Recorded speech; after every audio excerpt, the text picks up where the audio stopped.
Welcome to The Glow Up Show, From Hustle to Success, your weekly dose of inspiration and transformation. We will take you on a journey from hard work and determination to the rewards of success, featuring real stories, actionable insights, and expert advice.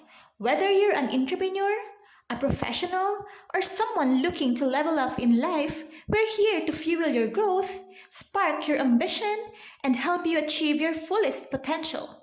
Get ready to transform your mindset, ignite your passion, and turn your dreams into reality one episode at a time.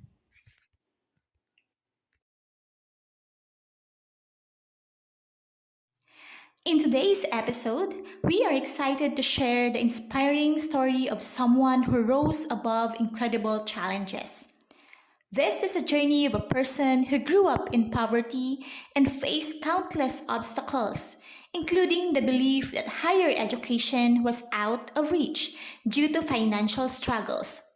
Yet, through unwavering determination and resilience, he defied the odds. From a young man who once thought college was a distant dream to now being on the verge of completing his master's degree, his story is one of success and perseverance. Please join me in welcoming Mr. Neil Amoroso, a licensed professional teacher and a true example of what it means to overcome adversity.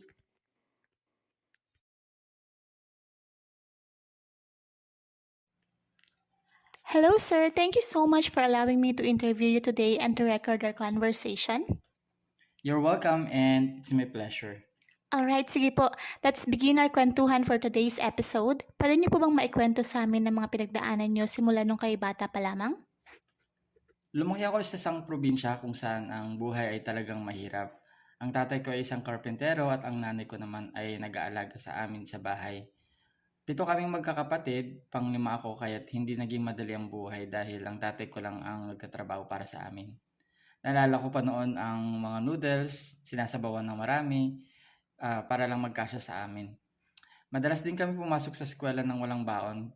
Talaga namang napakahirap ng buhay noon pero sa kabila ng lahat ng pagsubok, hindi kami nawalan ng pag-asa at patuloy na nagsumikap upang mapabuti ang aming kalagayan.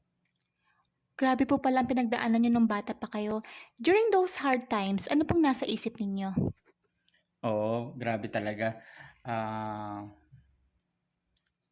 Nung panahon na yon, hindi ko pa alam kung paano titignan ng buhay.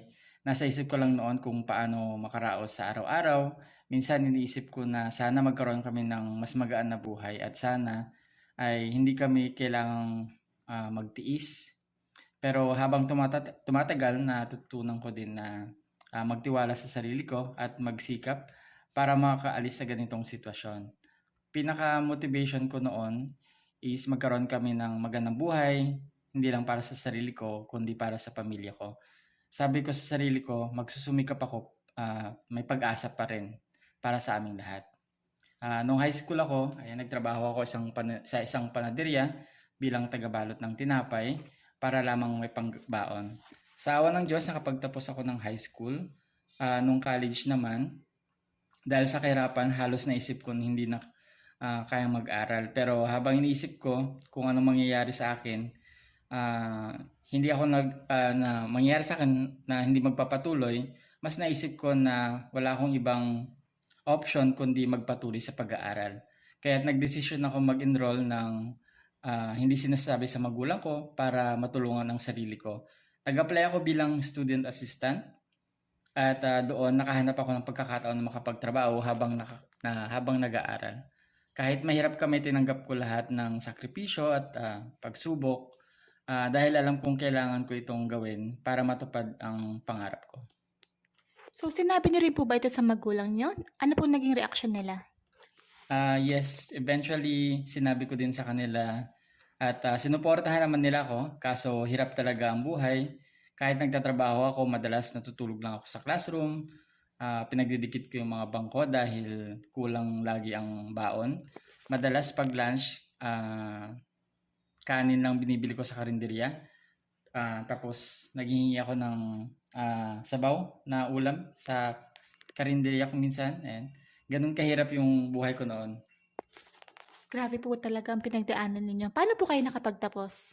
Ayan, 2 years lang naman yung kinuha kong kurso noon. Sa awa ng Diyos, nakapagtapos naman ako at nakagraduate. At ako yung unang nakapagtapos sa aming magkakapatid ng college. So after ko makagraduate, nakipagsapalaran ako sa Maynila. Siyempre hindi naging madali ang paghahanap ng trabaho dahil nga 2 years lang yung tinapos ko. Buti na lang yung tito ko nakahanap yung kakilala niya ng isang assistant. Doon ako nakapasok. Kahit papaano nakapagtrabaho ako at kumita ng pera. Kaso dahil sa mababa lang yung sahod, nag-try akong mag-call center. And sa awa ng Diyos, doon ako nagsimula na kahit papaano gumaan yung buhay namin. After ko makapasok sa call center, nag-ipon muna ako ng pera para makapagpatuloy ng pag-aaral. Tapos nung may sapat na akong ipon, nag-enroll ulit ako ng education course. Nagtatrabaho ako sa gabi at nag-aaral sa araw. Ayan. Mga 4 na taon yon. Pero dahil sa pandemic, ayan, extend ng 5 taon. Ayan. So medyo nag-delay yung graduation ko. So since kumikita na po kayo ng pera noon na mention niyo sa call center, bakit niyo pa po naisipang ipagpatuloy ang pag-aaral? Maaari niyo po bang i-share sa amin yung experience ninyo as a working student? Ayan, pangarap ko talaga makapagtapos. Kaya nagsumikap ako. Mahirap maging working student madalas. Ayan, natutulog, inaantok sa klase. At sa trabaho din. Ayan.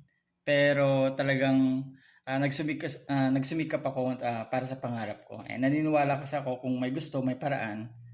Mahirap man pero kailangan kayanin. Ayun talaga yung nakuha kong tiyaga at nakapagtapos naman ako kahit papaano. Grabe po talaga ang pinagdaanan niyo, but despite all the struggles, kinaya niyo makapagtapos. Kapag iniisip ko nga, na-imagine ko na paano ko nagawa, ayan, yung mga bagay na yun. Laking pasasalamat ko talaga sa Diyos at ginaid niya din ako dun sa mga pinagdaanan ko. Amen to that, sir. At ngayon po malapit na kayo magtapos ng master's degree ninyo? In God's will, and 1 sem na lang, then thesis. Wow, congratulations in advance, sir. Your story is very inspiring. Maari po ba kayo mag-share ng payo sa mga nakikinig ng story na to at sa mga kabataan ngayon na nawawalan na ng pag-asa na makamit nila ang kanilang mga pangarap sa buhay? And ang buhay talaga ay hindi laging madali. Hindi siya fair madalas. Marami tayong pagdadaan ng pagsubok at hamon. Pero ang pinakamahalaga ay malaman natin kung ano ang nais nating mangyari sa buhay natin at kung anong ang pangarap ang gusto mong abutin. Hindi madali ang pag-abot ng pangarap pero kung susundan mo lang yung tamang landas, isasama mo yung dasal, tiwala sa sarili at hindi matitinag na pagsusumikap. Darating din yung panahon na maabot mo yung gusto mong abutin o yung pinapangarap mo. Ang buhay ay talagang punong-puno ng pagsubok. Hindi yan natatapos. Ngunit sa bawat pagkatalo may pagkakataon na matuto tayong bumangon. Hindi mahalaga na hindi tayo, or actually, ang mahalaga hindi tayo sumuko. Kung patuloy tayong nagtatagumpay sa bawat laban dahil ang tunay na tagumpay ay makikita sa ating patuloy na pagbangon. Ang pagsusumikap kahit gaano pa kahirap yung sitwasyon, kaya natin magsumikap sa buhay. Maraming salamat po sa pagbabahagi ng inyong kwento. Talaga pong nakaka-inspire at nakaka-motivate ang inyong karanasan. At sana po sa mga nakakarinig ng storya na to, maging gabay ito upang magpatuloy sila sa pag-abot ng kanilang mga pangarap. Naway mapulot nila ang mga mahalagang aral mula sa inyong buhay na sa kabila ng mga pagsubok, ang pagsusumikap, pananampalataya at determinasyon ay magdadala sa atin ng tagumpay. Maraming salamat po muli at sana ay maging inspirasyon ng inyong kwento sa mas marami pang tao. Maraming salamat din sa pag-invite dito sa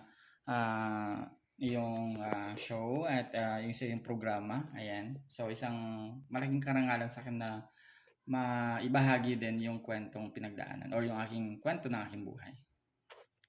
Thank you so much, sir.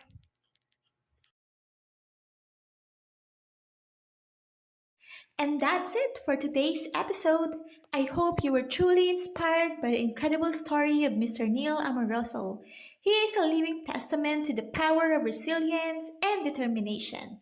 Despite growing up in poverty, he refused to let his circumstances define his future.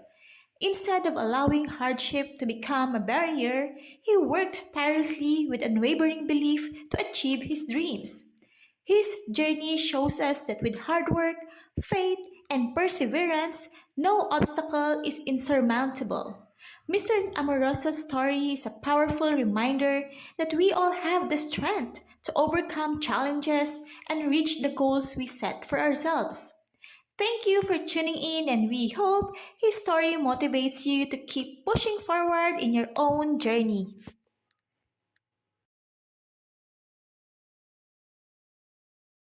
This is Arian Caballero, your host for the Glow Up Show from Hustle to Success.